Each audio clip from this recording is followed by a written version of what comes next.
माफियाओं के गॉडफादर के बेटे पर गाज। सपा नेता विनय शंकर तिवारी के घर पर रेड। 14 महीने में दूसरी बार छापेमारी। 700 करोड़ की धांधली, अब होगा एक्शन।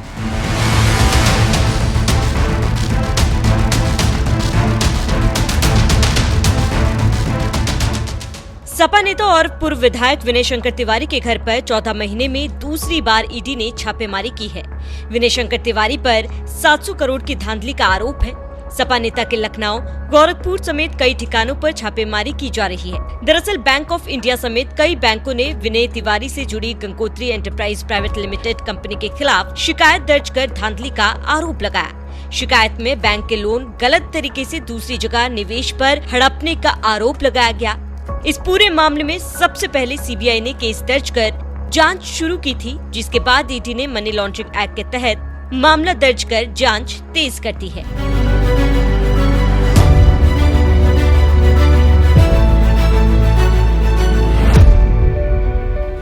क्या है पूरा मामला? पूर्व विधायक विनय शंकर तिवारी की मुश्किलें लगातार बढ़ती जा रही है। तमाम आरोप के बाद ईडी ने विनय शंकर तिवारी के खिलाफ चार्जशीट तैयार कर ली। जल्द ही उसे कोर्ट में पेश किया जाएगा। ईडी की जांच में सामने आया था कि MEMS Gangotri and enterprises limited ने अपने प्रमोटरों, निदेशकों, गारंटरों के साथ मिलकर बैंक ऑफ इंडिया के नेतृत्व वाले 7 बैंकों के कंसोर्टियम से 1129.44 करोड़ रुपए की क्रेडिट सुविधाओं का लाभ दिया था। बाद में इस रकम को उन्होंने अन्य कंपनियों में डाइवर्ट कर दिया और बैंकों की रकम को वापस नहीं किया। इससे बैंक के कंसोर्टियम को करीब 754.24 करोड़ रुपए का नुकसान हुआ। ईडी ने साल 2023 के नवंबर महीने में पूर्व विधायक विनय शंकर तिवारी की 72.08 करोड़ रुपए की संपत्तियों को जब्त कर दिया था। बता दें कि विनय शंकर तिवारी ईडी की कई नोटिस के बाद भी बयान के लिए पेश नहीं हुए, जिसके बाद ईडी की दर्जन भर टीमों ने तिवारी से तमाम ठिकानों पर छापेमारी की है। कहां-कहां ईडी की रेड हुई? कुल 10 ठिकानों पर ईडी का छापा। लखनऊ, गोरखपुर और नोएडा में रेड। मुंबई के 8 ठिकानों पर छापा। सपा नेता विनय तिवारी के कई ठिकानों पर एक साथ छापेमारी की कार्रवाई की गई। इस दौरान ईडी की टीम ने लखनऊ, गोरखपुर, मुंबई और दिल्ली में ताबड़तोड़ कार्रवाई की। टीम ने आवास समेत गंगोत्री एंटरप्राइजेस के दफ्तरों में भी छापे मारे और इससे पहले 2023 में भी राजधानी स्थित ईडी के जोनल कार्यालय ने विनय तिवारी की गोरखपुर, महाराजगंज और लखनऊ स्थित कुल 27 संपत्तियों को जब्त किया था, जिसमें कृषि योग्य भूमि, व्यवसायिक कॉम्प्लेक्स, आवासीय परिसर, आवासीय भूखंड आदि शामिल है। बाहुबली नेता हरिशंकर के बेटे हैं विनय शंकर। सपा के नेता है विनय शंकर तिवारी। 2021 में विनय शंकर ने ज्वाइन की थी सपा। बसपा से विधायक थे विनय शंकर तिवारी। विनय शंकर तिवारी भी छिल्लूपार से विधायक रहे हैं। पूर्वांचल के बाहुबली और माफियाओं के गॉडफादर कहे जाने वाले हरिशंकर तिवारी के बेटे हैं विधायक विनय शंकर तिवारी। विनय शंकर तिवारी छिल्लूपार विधानसभा सीट से बसपा से विधायक रह चुके हैं। बता दें कि साल 2021 में उन्होंने बसपा का दामन छोड़कर सपा का दामन थाम लिया था।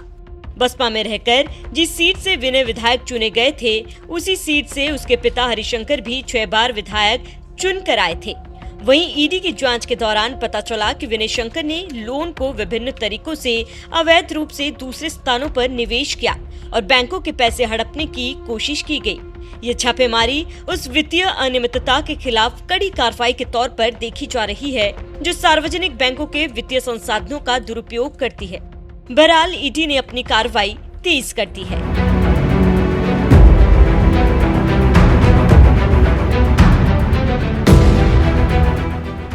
विनय शंकर तिवारी का नाम राजनीति और अपराध के दुनिया में इसीलिए भी है क्योंकि वे बाहुबली नेता के बेटे हैं। वो बाहुबली नेता जिनके आतंक की कहानी पूरे यूपी में मशहूर है। बाहुबली हरिशंकर की बात करें तो यूपी में माफिया राज उन्हीं के नाम से शुरू हुआ था। 1985 में छिल्लूपार विधानसभा सीट तब तक अचानक चर्चा में आ गई जब बाहुबली हरिशंकर तिवारी जेल की दीवारों के पीछे रहते हुए यहां से विधायक चुने गए। यूपी की सियासी समझ रखने वाले जानकारों का मानना है कि हरिशंकर तिवारी की वो जीत भारत की राजनीति में अपराध की एंट्री थी। ये वो वाक्य है जब से अपराध और राजनीति के गठजोड़ की नई बल्कि अपराध के राजनीतिकरण की बहस शुरू हुई। हरिशंकर तिवारी वो शख्स हैं जिन्हें माफिया बनाने की फैक्ट्री भी कहा जाता है। एक दौर था जब विनय शंकर तिवारी के पिता हरिशंकर तिवारी का खौफ इस कदर था कि बड़े बड़े नेता भी उन्हें सलाम करते थे। अब आप समझ सकते हैं कि विनय तिवारी का वर्चस्व इतना क्यों है। एक समय विनय तिवारी के पूरे पूर्वांचल में तूती बोलती थी, लेकिन समय के साथ साथ सब हालात बदले तो तिवारी परिवार का दबदबा भी कम हो गया।